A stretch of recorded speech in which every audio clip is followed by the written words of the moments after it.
Welcome back to the North Benchwarmers podcast.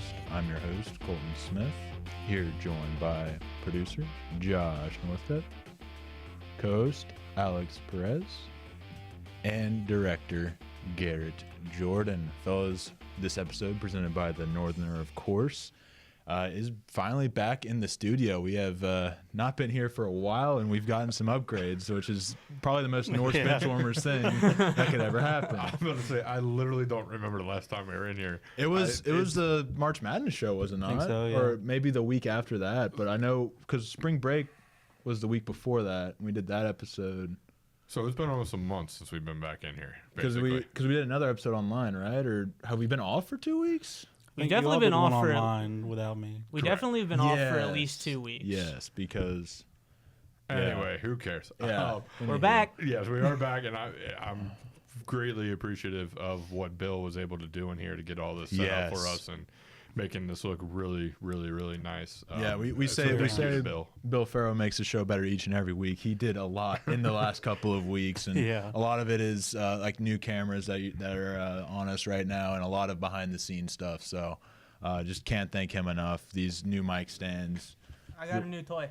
We also have Garrett got a new toy in there. Got another new toy on the other side of the camera, and we now have buttons. Can I get in? Now you can't hear me. Gone. Now I'm back. So that's awesome. But So I'm going to waste no more time, and we're going to talk a little on KU sports. well, hey, we had to give some appreciation. No, absolutely. Just to do a quick recap, we didn't remember exactly where we let off when talking NKU sports, so I'm just going to update very easily where they're at. Softball's currently sitting at an 18-19 record, but 9-5 in conference play. So that's scheduled to open the year with a lot of tough competition out of conference. Seems to be paying off. They're currently 8-5 at home, 5-8 on the road, 5-6 on neutral, which is through the tournament. Unfortunately, they dropped game 2 of the doubleheader versus good old Ooey Pooey. I know they're not called that anymore, but that's what they'll forever be known as. Of course. On Tuesday, was that, Garrett?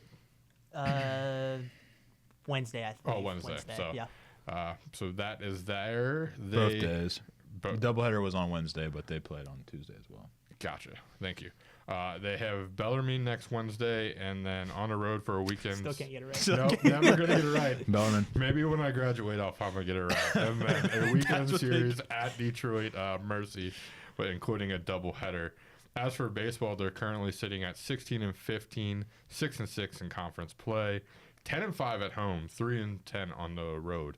So if they can figure out some road victories instead of always winning here in the friendly confines, which nobody's upset about because always seeing home victories is a good thing. Oh, yeah. This team can definitely get right in time for the Horizon League tournament. Yeah, I'm a little worried about their series against Wright State and how that went, dropping the first game 19-5, also losing the second of that double. Well, okay, it was listed as a doubleheader. The doubleheader was on Sunday, but losing that first game of the doubleheader on Sunday, still got the win at the end there. But Wright State's going to be probably the competition to get out of the Horizon League.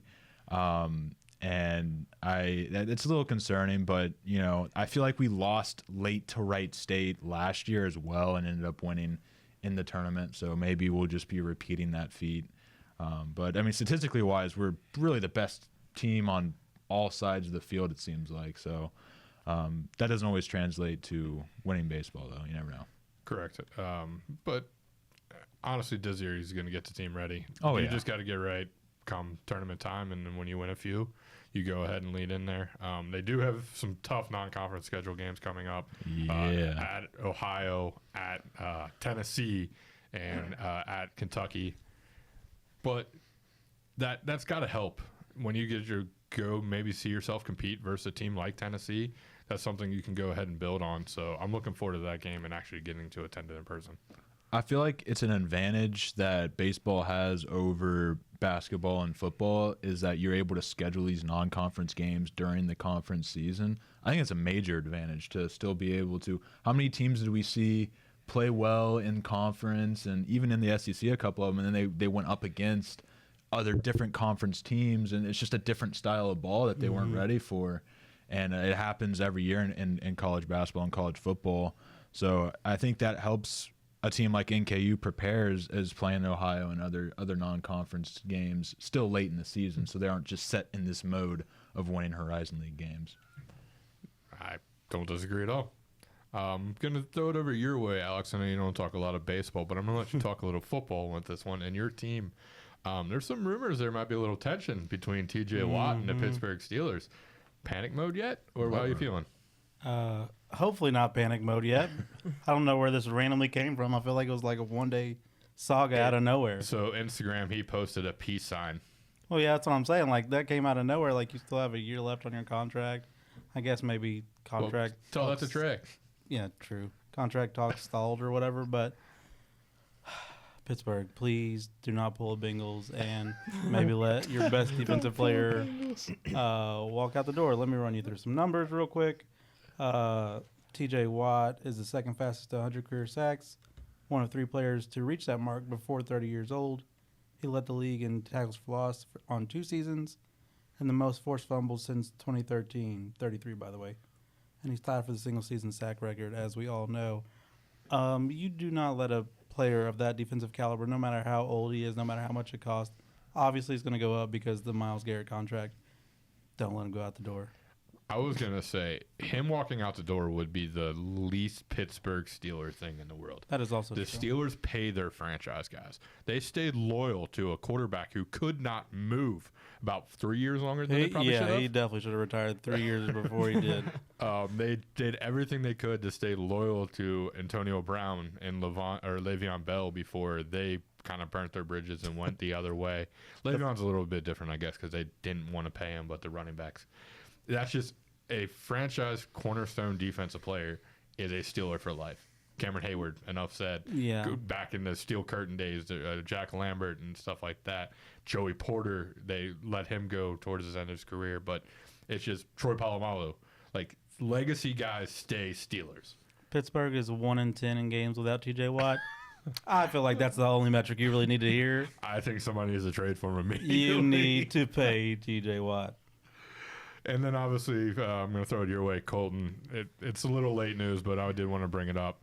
The Bengals owner / daughter of the owner / president, I need to look up Katie Blackburn's exact title, so that is wrong on me, went out and basically told Trey Hendrickson. I have a title I can give her. Basically went out and told Trey Henderson, you are only worth basically what we want to pay you. You have a number, we have a set number, and we need to get an agreement there. What do you think of the owner coming out on, public record about contract talks and basically throwing her player under the bus? Yeah, throwing the sack king, as Pat McAfee calls him. You laugh like that. Yeah, I don't know. Just throwing him under the bus like that, and then to have him go on the Pat McAfee show and talk about how there's been no communication really from the front office to his agent, and like, hey, by all means, that channel of communication is open. Please come, let's talk about it. And the fact that it's something that Trey admits he's been trying to do for years, and it's an example of, we talked about before the show, all these baseball teams locking down their guys, and we'll talk about it a little bit later, for long term, and the Bengals just doing the opposite of that and just kind of blowing up their situation because of that. It's one of those, Trey wanted to have a long-term extension years ago. His price was much lower years ago. He was performing well. He was still under 30. Why didn't we just do it back then? Why do we have to wait? It's like me in school. Like, I would just wait until the last second to do my assignment, and I would always complain about it. And now it's what we find ourselves in with this, and her being so vocal. Has that really happened? I'm sure it has, but how often do you really... Jerry Jones? Other than Jerry Jones. I mean, is that what we're getting into, our Jerry Jones era of the Blackburns? Yeah, I'm going to say Jim Irsay and Jerry Jones are the 2 owners that I've ever thought of going out and calling their arguably best player on the side of the football out like that. Jerry Jones obviously did it with Micah Parsons and CeeDee Lamb, and then Jim Irsay did it a little bit with Andrew Luck, I believe, during his time. But I do apologize. It's Executive Vice President Katie Blackburn. I looked it up, and I will give her a proper title because she has earned her way up that chain, I guess. I don't think you believe that, but hey. Well, no, I mean, you're the daughter of the owner, so it's one of those things. But she has been very big in the NFL. Like, she is not liked because in ownership meetings, she does speak out.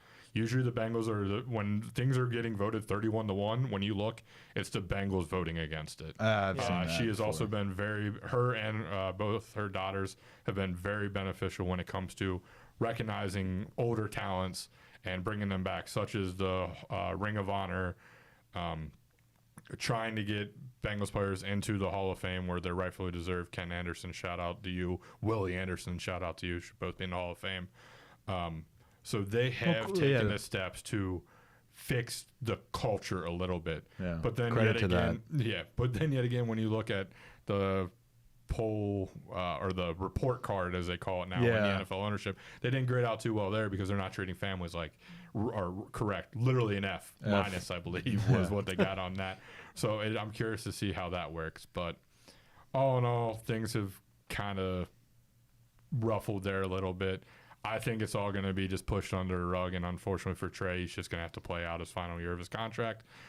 But my honest question with this, and we can move on to some Masters talk because I know Garrett wanted to update us on some stuff. Where's this Joe Burrow restructure contract? If you want Trey Hendrickson here so bad, and the Bengals have a number, but Trey has a number, why not restructure your contract to cover the rest of that number? I love Joe. He said he wanted to do it. Hasn't done it yet. You all fell for that. That's what happened. That was never going to happen. It's like I thought that, but then also like Joe seems like a guy who's really committed, but apparently not as committed as we thought. He's no Tom Brady. And you are getting rid of your only good defensive player. When that's the whole money the thing is on the is, offense. like we act like we have these defensive players to fall back on. That is the.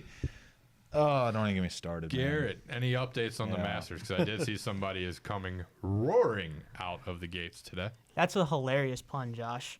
I was just real quick. I just wanted to update everyone because as we are recording this, the Masters is going on, the best golf tournament. So I just wanted to update everyone on some stats. They obviously won't be live when we ended up posting this, but right now Justin Rose is in the lead, I believe, sole possession of the lead. And he is currently being trailed by Bryson DeChambeau.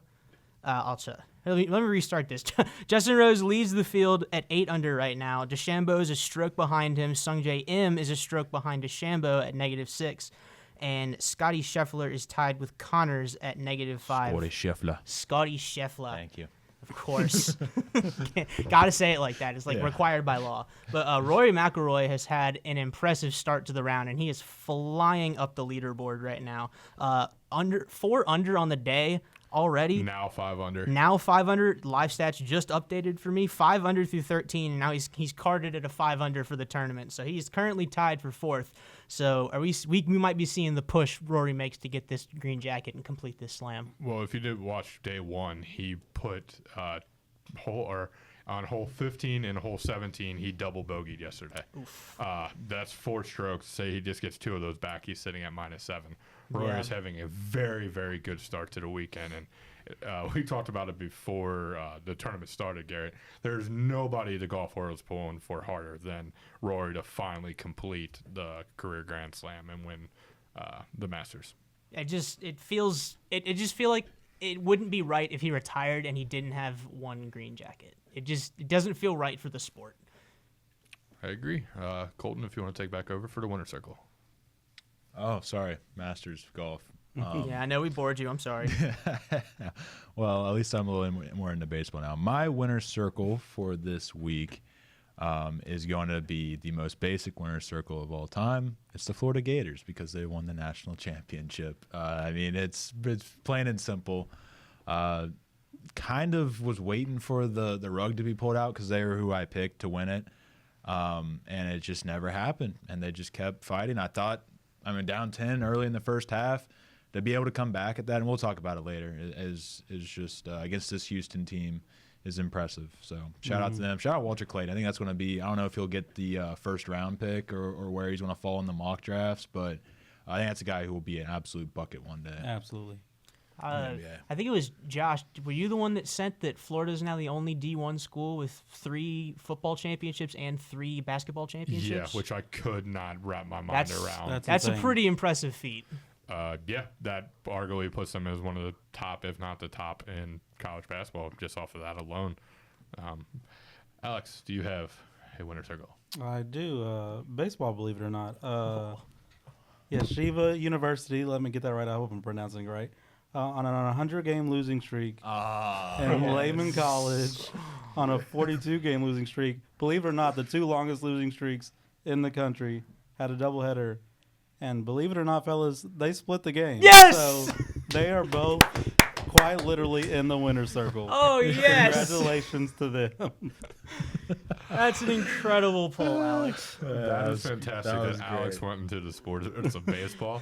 If you could have seen my face, I literally couldn't breathe. But it's perfect. So very nicely done, Thank Alex. you, Garrett, your winner circle. Yeah, so I'll also dive into the world of baseball here, and I'll touch on something that happened recently. Joe Adele had a 2-homer inning. That I didn't say game, a 2-homer inning. That doesn't happen very often. In fact, I think the last time it happened was Brent Rooker a couple years ago. So Joe Adele led off the 5th inning for the Angels and mashed a slider 408 feet to center field, and then eventually offense just clicked after that. They batted around. Joe Adele came back up, and he took a hanging curveball well beyond the left field fence, quote from this article that I am reading. So, Joe Adele, welcome to the 2-homer per inning club. One could say Adele was rolling in the deep. Nice. God, I hate you. That's something. That's Can we something. fire him? Wait, I do have that power, right? You are producer. And then for my winner circle, 5% show. I'm just going to get a week ahead. And it's going to be the NHL because we are 1 week from the Stanley Cup playoffs.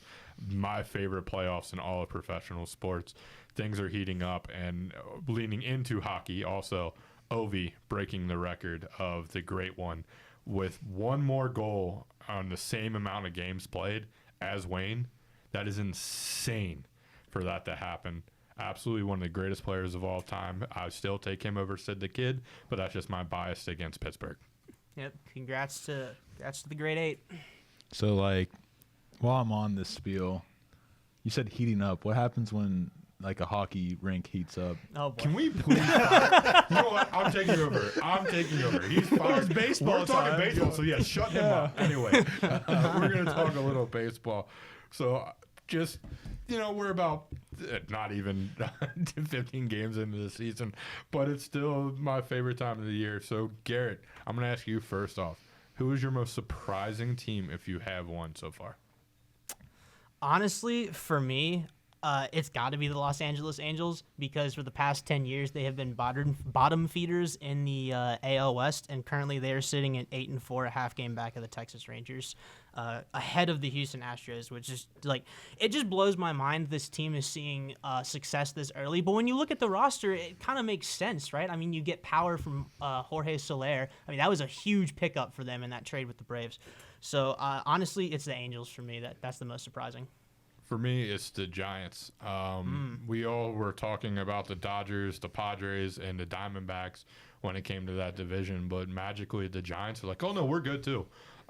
They were able to steal a game back home that the Reds should have won, but they've been very impressive to start the year. Will they be able to keep it up all season? It'll be interesting to see as they are kind of an older team. Tough division to play in. And it is a very, very tough division to play in, which is why now it's going to be extremely crucial for our Cincinnati Reds to turn around and try to win the Central, because I don't know if any other wild cards coming out of that like it might just be that division that takes the wild card spots. I'll tell you what, I was not expecting the Giants to get out to this hot of a start, but right now the only team that's under 500 in that division is the Rockies. Worst team in baseball, not named the White Sox. I was about to say, like, the White Sox still exist, bud. They But, had the best pitching staff for the first week. They did. They really did. They also turned the first triple play of the season. That was pretty cool. But yeah, going back to your comment on wild cards and how the scenarios are going to play out, I'm absolutely in agreement with you as far as like the Central goes, where it's like we're seeing right now, I hate to use this term, but we are seeing coastal elitism in these divisions. I mean, the NL East is absolutely stacked. The Mets are a super team now. The Phillies are a super team. The Braves have been a super team. They still have that potential. The Padres have gotten off to an incredibly hot start. Everybody knows about the Dodgers. The Diamondbacks are going to have incredible success this year. The Giants have been a surprise. So it's going to be very tough to nab one of those wild card spots from any of those teams on the coasts. And Colton, since you've been watching a little bit of baseball, I'll let you get in the conversation, but talk a little bit disappointing teams if you're okay with that. Or do you have a team? Well, you said most surprising team. Yeah. It would be the Braves for me. So in terms of disappointment, 3-9 start for this Braves team. A lot of people just kind of, I guess, and I'm obviously not the biggest, but there's kind of just a notion around the Braves. They'll figure it out. They'll win games, and we have those teams across all sports. And to start the season, they didn't quite, but I think what a lot of people fail to mention, and we talked about it before the show, is they started the season off playing the Dodgers and the Padres, which don't know if but those are the two probably, not right now best, but they looked like the first week, I would say they looked like the best. They're the only two teams with 10 wins. Okay, well, there you have it. So going up against probably the two best teams in the National League, at least, to start Honestly, the year. maybe baseball. Baseball? Okay. That might I be just don't want to go. I don't want to World Series. overextend myself. I don't know who I'm offending, who I'm not offending. So, and then they kind of got their mojo back against the Marlins, and then they faced the Phillies, another top team in baseball. So, Won the series though. They did. Did they win the series? They did. Oh, okay. I misread that. Okay, yeah. So they did win that series. So they won the series against the Phillies. So they just got to get their get back. They're still missing their two best players. And once they come back, but it is going to be a long road because it's going to be a very hard wild card to get into, and to start this far behind, it's going to be interesting to see because they'll have to have one of those just as equal of a hot streak as they've had a cold streak to start the year here.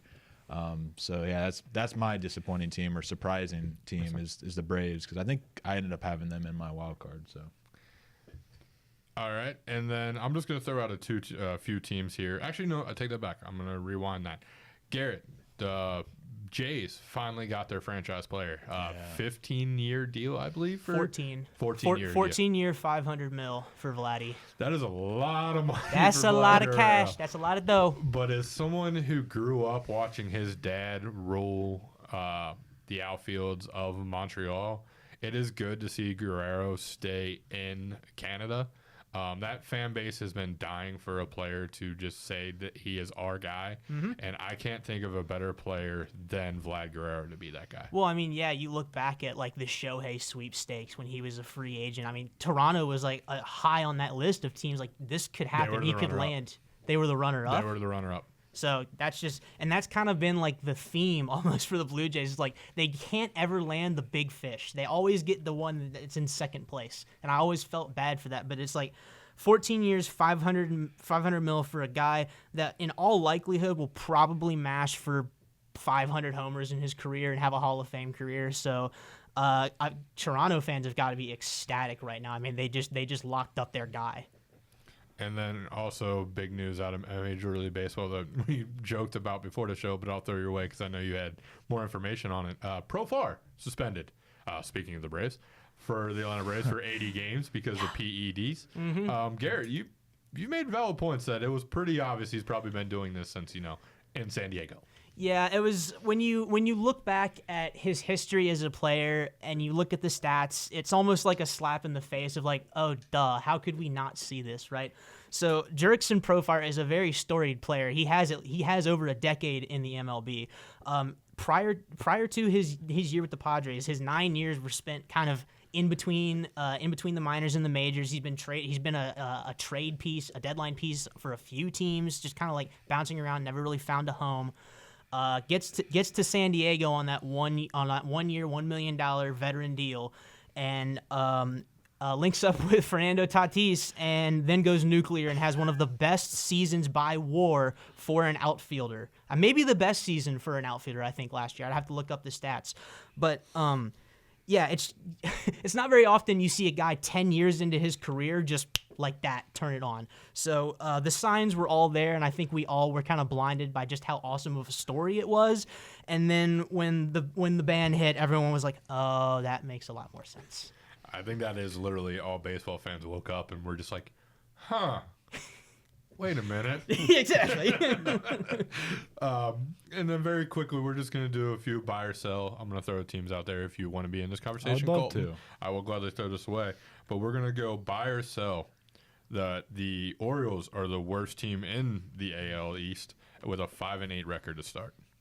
I'm gonna sell that, right? Like they got the players, and the Rays are 5-7. So yes, I think they'll at least be better than the Rays. Fair enough, Garrett. So let me make sure I'm understanding this correctly. If I'm buying, I support them, and if I'm selling, I'm not. No, if you're buying, you think they're the worst team in the AL East. You're selling if you don't think they are. No, I'm selling that. Okay. I don't think they're the What did worst I- what team did I say in the. buy?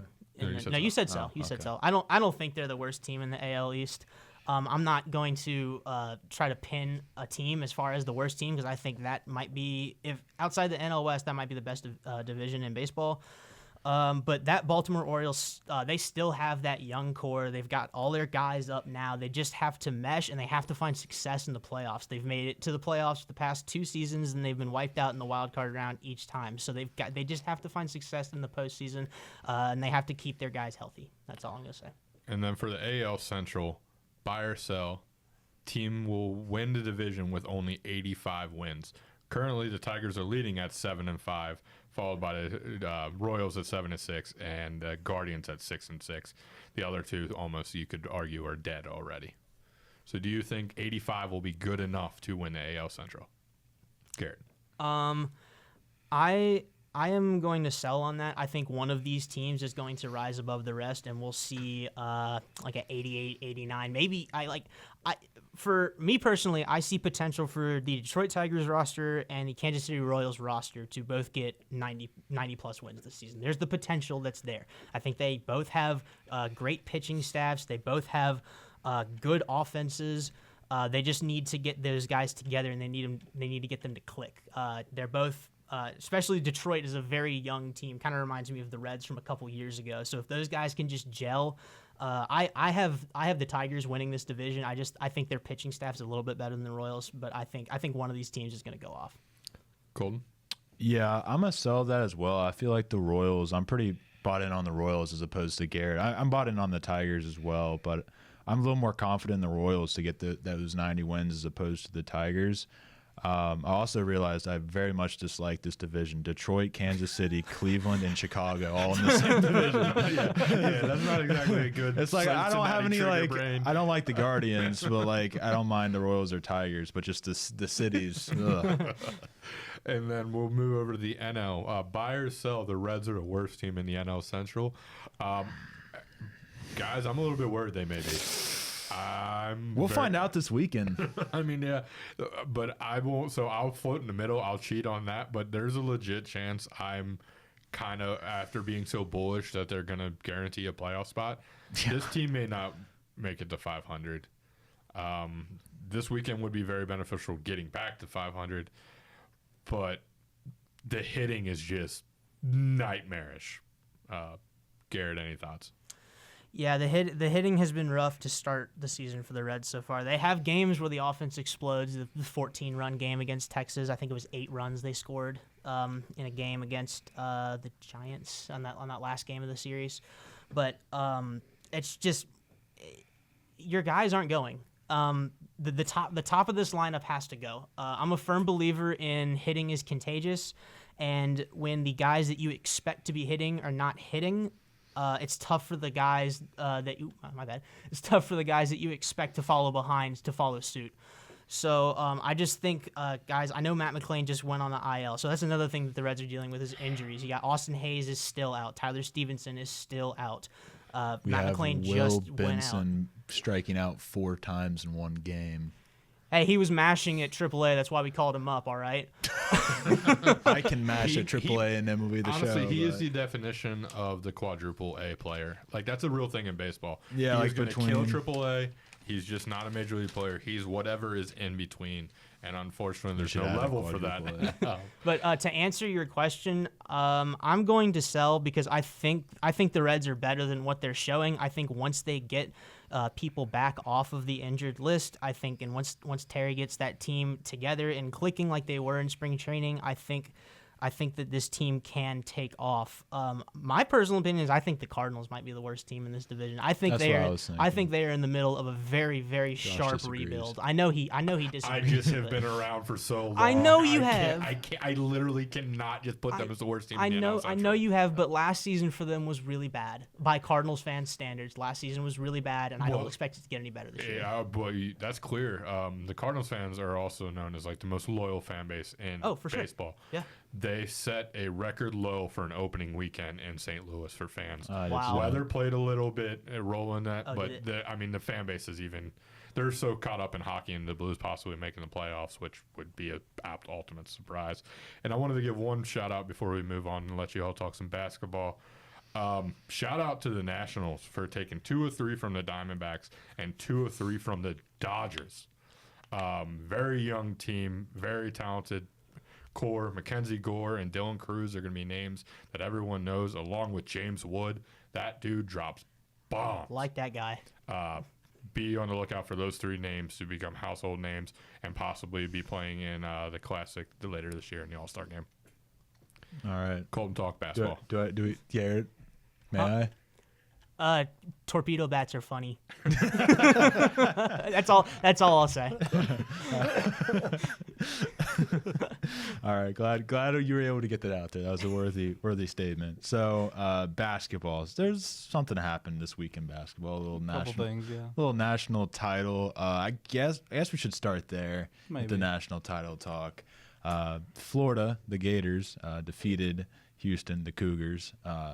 It was a hell of a. I'm very disappointed that I fell asleep. Unfortunately, I work. Ooh, that's rough. I did.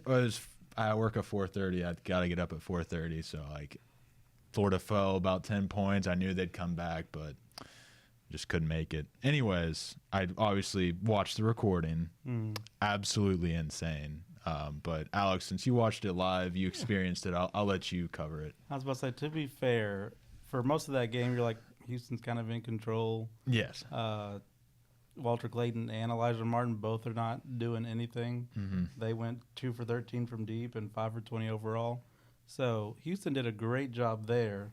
And pretty much everywhere else, the only problem I can see is 6 of 25 from 3. But Florida also went 6 of 24. So it's not like they killed them there. But Houston did what they always did. They let teams stick around. And Florida has been too good this year to let stick around. So there was no glaring weak spots from Houston's game. They just let him stick around. Shout out to Will Richard, who kept Florida in that game. 5 of 10, and then 4 of 7 from deep. Yeah. I saw he was on fire. I didn't think he was going to miss in the first half. Yeah, if it wasn't for him, it'd be like a 20-point game at halftime. But he kept them in there, and it was a 3-point game. So they were able to hang in there. But it was a great game. One I did not see Florida coming back in, especially with their 2 stars not being great. I was going to say, honestly, the Final Four weekend was an all-time classic. True. All 3 games were beautiful for college basketball. Like, that is what we need in college basketball. In an era that we don't get that much, you had the 4 best teams playing each other. Absolutely. And you had the star power, and it just under the lights. The only thing I hate about it, and I know I'm in a minority of this, I don't like basketball games being played inside football stadiums. Oh, you're not in the minority for me. I don't hate think it. you are, yeah. Yeah. But I know the money is just too good now. People will pay to sit way, way, way, way, way up top with God himself. I and had the watch. opportunity to, and I said, "No, I'm good. It's I'll just- stay on my couch to watch a That's what I'm game." saying. I If can't I was imagine there for doing that, dude, I may not be on the podcast today. But, I'd yeah. still be in retreat.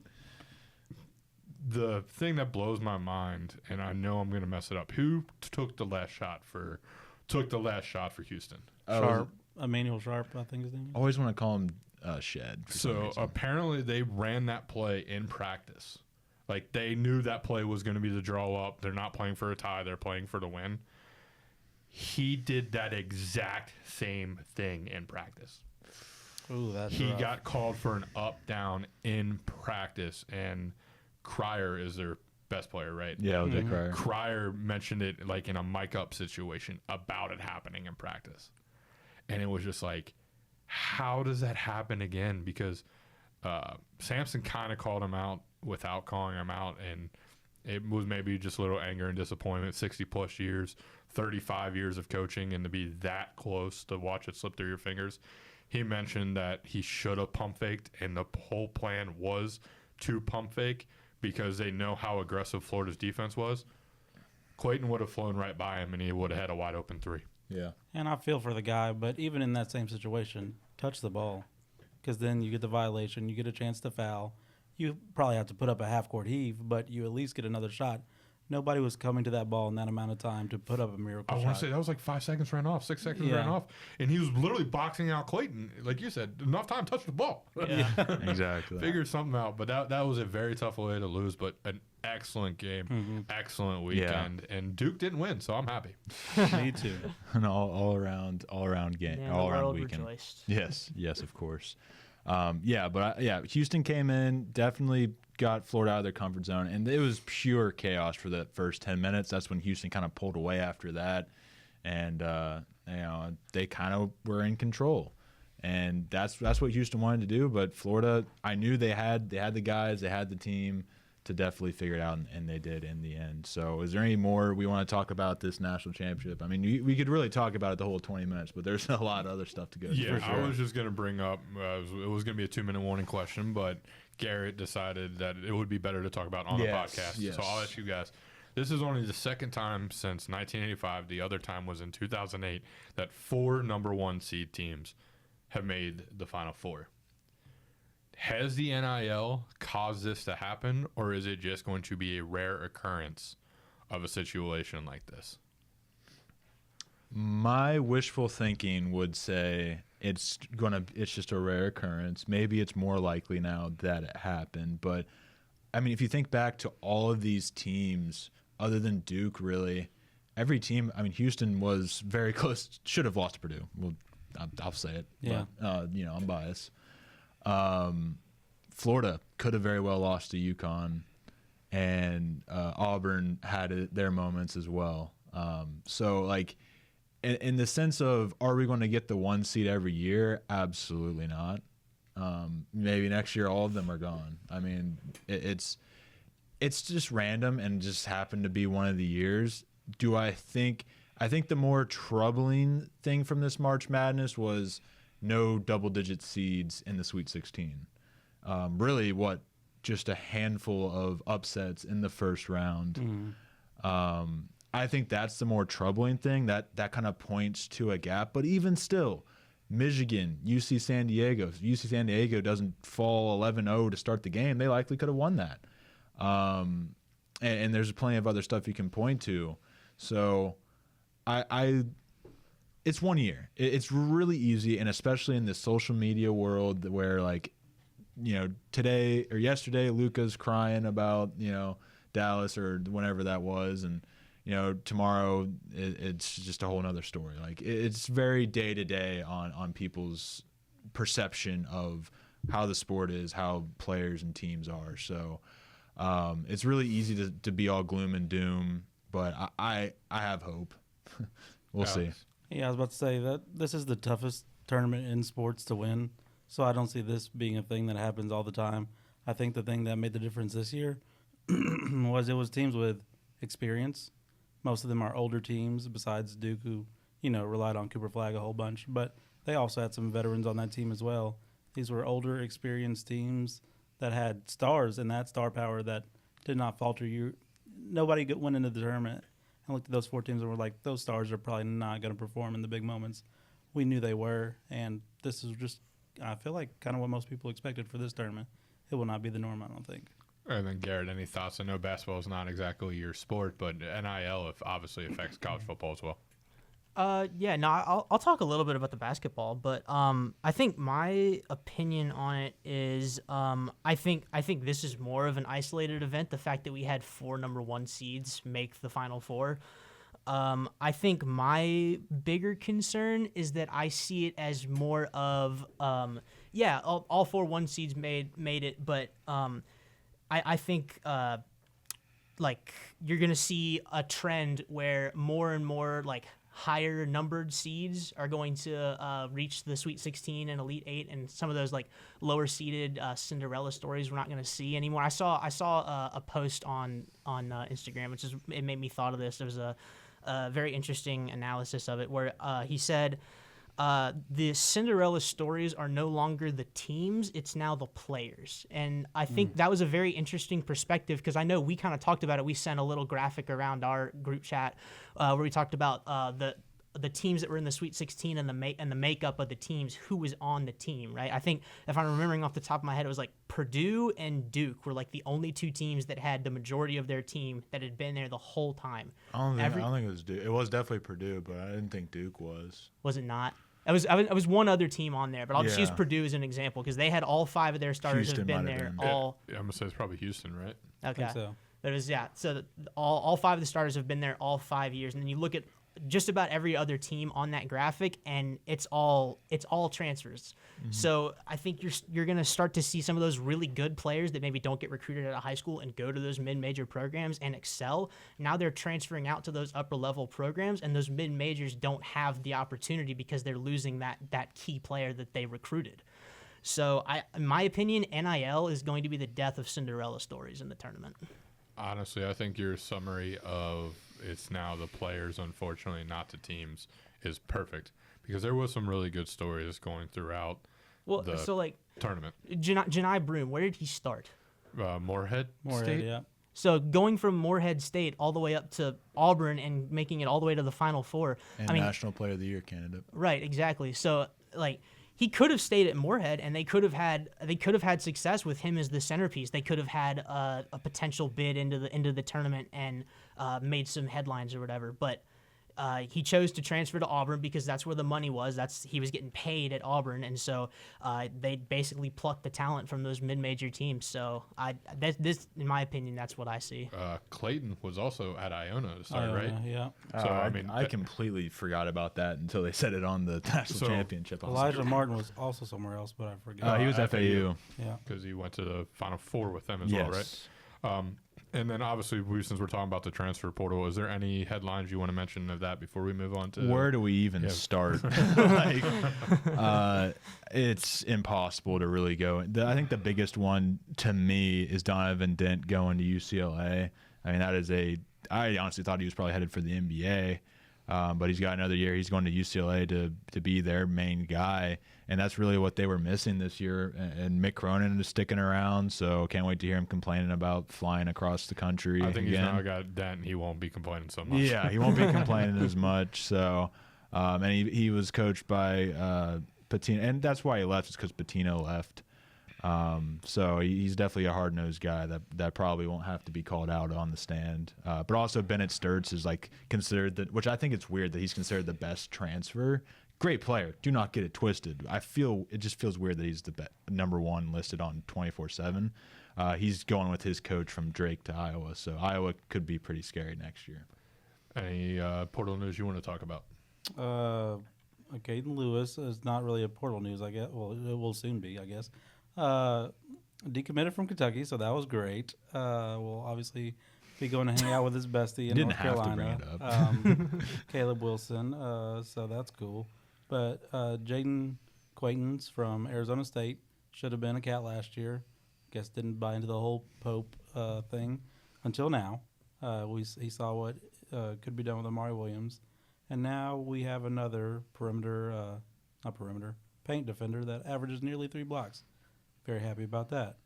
Mohamed Diabate, an Alabama transfer, 6'7", could play the 3 or the 4, and has 2 years left.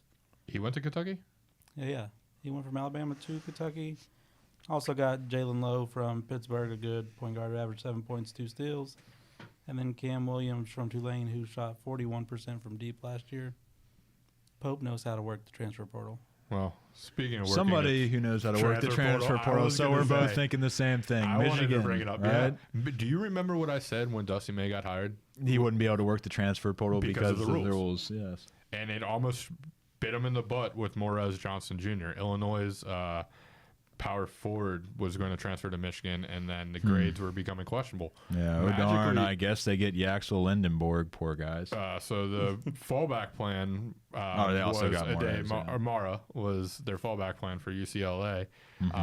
However, magically, they still got him. The grades now are going to count, and Elliot Cadeau, Morez Johnson Jr., Yaxel Lindenborg, and Ade Mara are now all at Michigan. Wink, wink. Not that I'm a friendly bettor or anything like that, but I'm telling you right now, my money is coming very close to being near this Michigan team. That is a lot of experience. That is a lot of talent, and I like Yaxel Lindbergh as possibly being the player of the year next year out of Michigan and having a Johnny Broom type season. You said who? Yaxel. Okay. Yeah. I was thinking about what I was going to say, and then I was like, wait, did you say that about a day? Like, let's chill out on that. No. Yaxel. Yaxel can absolutely do that. I'm giving the 1,000-yard stare because, like, this team, as an island of misfit toys, just won the Big Ten and then went to the Elite Eight. Like, now he's got potentially a National Player of the Year in Yaxel, who I thought was, and I wish had graduated now that he's at Michigan, but, like, now I want to be very much reminded on how much I despise that program, and that's all I have to say on that. But some other winners, BYU I think is one. They picked up what was his name? I got it here. Maybe I do, maybe I don't. They picked up Rob Wright. Rob Wright, that's who it is. And they also have the number 1 prospect recruit freshman coming in as well. So I think BYU, who showed a lot with another one where they had to bring in a lot of guys from the transfer portal. Now they have some guys sticking around. They're bringing in Rob Wright. They're bringing in the number 1 prospect in the country, and they will be scary next year. The Storm and Mormons will definitely be a threat. But UK has been pretty active. Louisville as well. So that'll be. I would say Kelsey has done a very nice job as well. Very complimentary. My Tar Heels are a little bit sleeping. They've got a few guys, but we still don't have a point guard just yet. They won't be for long. But it'll be interesting to see. And then I know the big news out of NKU portal-wise was Grizz, is what I just call him. I like that nickname, though, honestly. Grizz, because I can't pronounce his last name ever right. Grizz is going to be back at North Carolina. At NKU. Yeah, that was definitely a huge relief. Talked to him when he decided to transfer, and he just thought it was the right move, but I guess some things changed. Some other people moved around, and he realized this was the best place for him. He's going to be point guard 1 next season, so I can't wait to see how he develops. He got hot at the end of this season, as we all know. He figured it out. Yeah, very much so. So I'm very excited to see how he leads his team, because he's maybe the top guy next year, honestly, because they have 4 transfers now that they have committed, but he will definitely be the top guy with the most experience on this team coming up. Yeah, I'm excited to see how that works out. I mean, you have a clean slate. See what you can figure out, and you don't have Sam Benson, Trey Robinson, so you don't have to kind of go off that system you've had for the next couple of years, and that can go both ways. But I have faith that we can figure it out. But to wrap up that transfer portal talk, currently the top 5 in transfer portal rankings, Michigan is number 1, Louisville and Kentucky 2 and 3, LSU at number 4. How about that, Garrett? How about that? Yeah, you might be able to follow your basketball team yet. That's probably because they just had the most transfer away, and now they've had to quickly replace that. But we won't go there. You're exactly right. Actually, Creighton actually rounds out that top 5. Washington, UCLA, Maryland, Indiana, and Miami also round out that top 10. Interesting part about Creighton, I don't know if you saw, but McDermott hired his head coach in waiting, despite being only 60 years old. He got High Point's coach, who was a longtime assistant at Creighton, to leave High Point and come be his assistant again as a promised job of head coach in waiting. McDermott, again, is only 60 years old. They had to have some type of talk that he's going to be out of there pretty soon if that happened, right? Yeah, yeah, he must have a foot out the door then, if that's the case, because High Point was getting some that coach was definitely getting some offers. Yeah. So NBA time. It's NBA time, and really the only thing I have, because I don't know how much time we have, but we need to talk about Mike Malone getting Yes, we do. fired. I don't even think we had time to talk about Memphis's coach. I already forgot his name. That's Taylor how long Jenkins. it's been. Taylor Jenkins. For so long, it's already been taken out So of my. don't worry, I've both written down here because of what? Yeah. The Grizzlies the more I looked at it, the more it kind of made sense to fire him in the middle of the season. I don't think it ever makes sense to fire in the middle of the season Not when you're because in the playoffs. Not You're when in you're- a playoff spot. not when you are in a playoff spot, because guess what? Your interim head coach is not, and that's what the Nuggets apparently think, is that their interim head coach will flip the season around. You were third. What are you trying to flip? Yeah, what the hell? Yeah. So, do we want to start with Memphis, or do we want to just go see where it takes us? Or I mean, yeah, we could start with Memphis since that was the older thing that happened. yeah, Surely they're doing bad if they fired their coach mid-season. Oh, no, wait, they're 7th. I think the play-in has kind of ruined the thought of some of these executives and stuff. You're not technically in the playoffs if you're in that 7th and 8th spot, which is another reason I feel like we should get rid of the play-in. But I am definitely not in the majority in that opinion. But Taylor Jenkins doesn't make any sense. Their interim for right now is not going to do any better. And especially for a team that could have made some noise in the playoffs, I don't get it. yeah. I feel like it's just a one-way ticket to, okay, we're not going to do anything now. Right. It's just a waste of a season. To your point on the play-in, I agree. I think it should be taken out. I don't mind it if it stays, but if you were to ask me, make this decision, I would say, yeah, get rid of that, because it's just like, why do we got the Bulls, Hawks, Raptors, or Raptors not this year, but Bulls, Hawks, Magic, and who's the other team? There's another team that's Heat, duh. Yeah. Like it should just be the Heat and the Magic, or the 7 and 8 their seed. and invitational. Yeah, it is. It's the red team invitational. That's where it's the most glaring, though, because between 8 and 9 is an 8-game difference. They don't deserve to be in the playoffs. You didn't play well enough.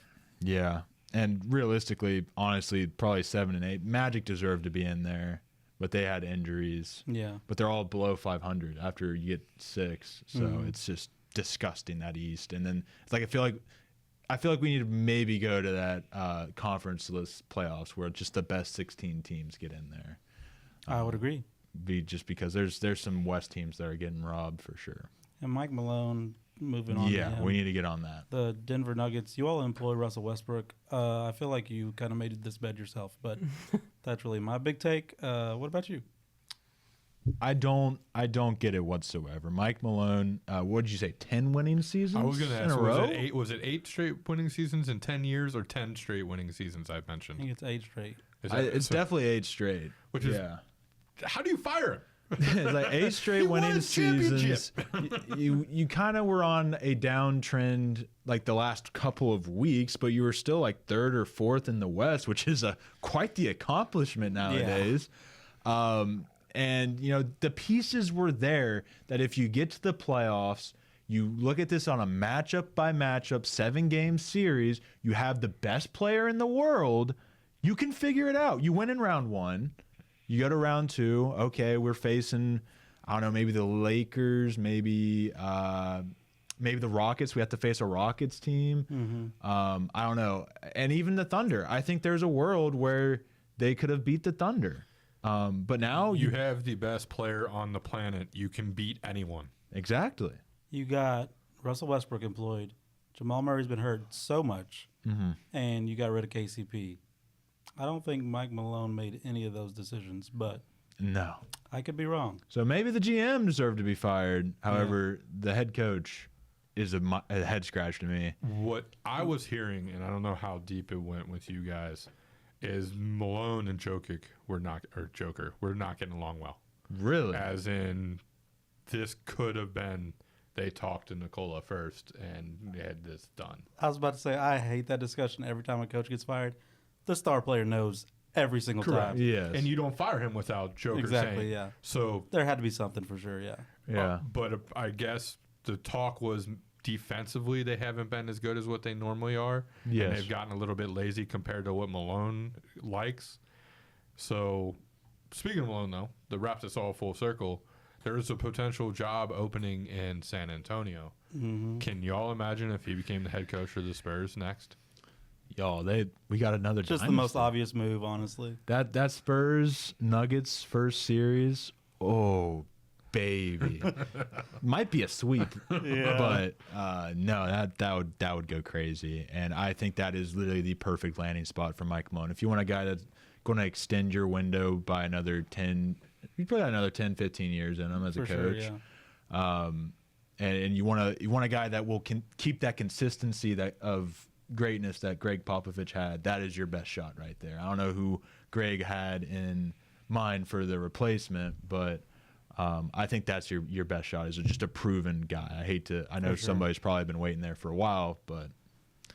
And the last thing I wanted to mention, Nuggets related, was it was about a month ago, but Joker had a 61-point triple-double, and we're still giving the MVP to Shea. But anyways.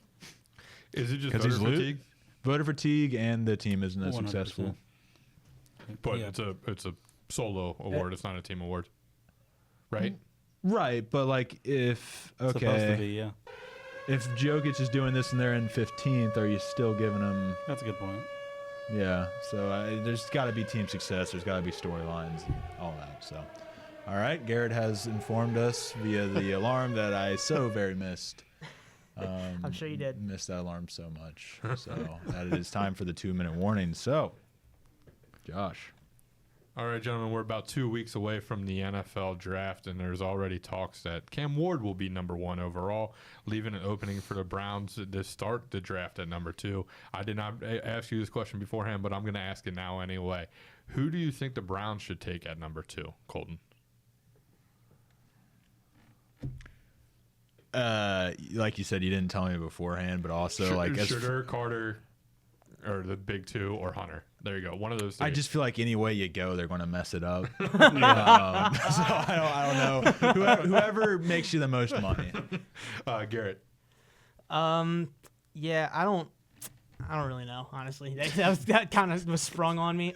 Shooter. The only thing I'll say, so at least you have a quarterback. the only thing I will say is do not let them draft Abdul Carter, because I do not want Abdul Carter and Miles Garrett on the same team. God.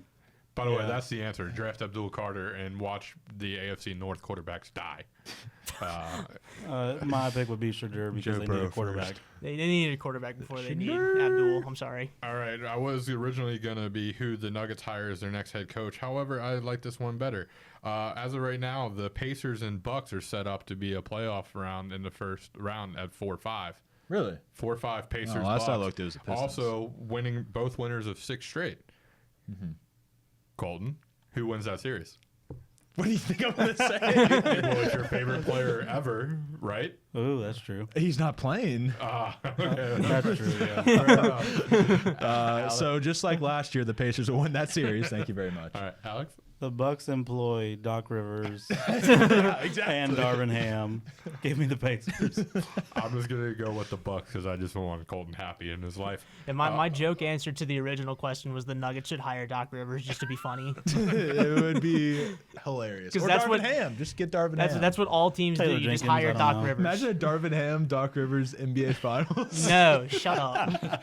And then last question. Current last place team in MLB that will get it right. Garrett. It's going to be the Atlanta Braves. They're 3-9 right now. Colton already said they played the 2 best teams in the league at the beginning of the season. They're missing Spencer Strider. They're missing Ronald Acuna Jr. They just have to stay afloat for the month of April, and I think they will be able to do that because that start is just atrociously bad, and it literally can't get any worse for them. So once those guys come back, the Braves are going to go, and they're going to be a playoff team like we all think they will be. Colton. Reds because please. Alex, any take on this? I was also going to say red so you all can be happy. And then for me, I actually think it's going to be the Orioles. I refuse to believe they're this bad. They're going to go out and they're going to find a way to get an arm with the young talent that they have tradable pieces. Colton, go ahead and wrap us up. All right. Thank you all for listening. Be sure to leave a like, hit that subscribe button, comment down below any thoughts you have. Follow us on Twitter or X at NorseBWPod. Thank you, NKU Media Services and Bill Farrow, for all the work you have put in over these last couple of weeks, making the show better each and every week, and especially better like I said, the last couple of weeks. So thank you, Garrett. Thank you, Alex and Josh, for coming on in the show. And we will see you all in the next one. Peace.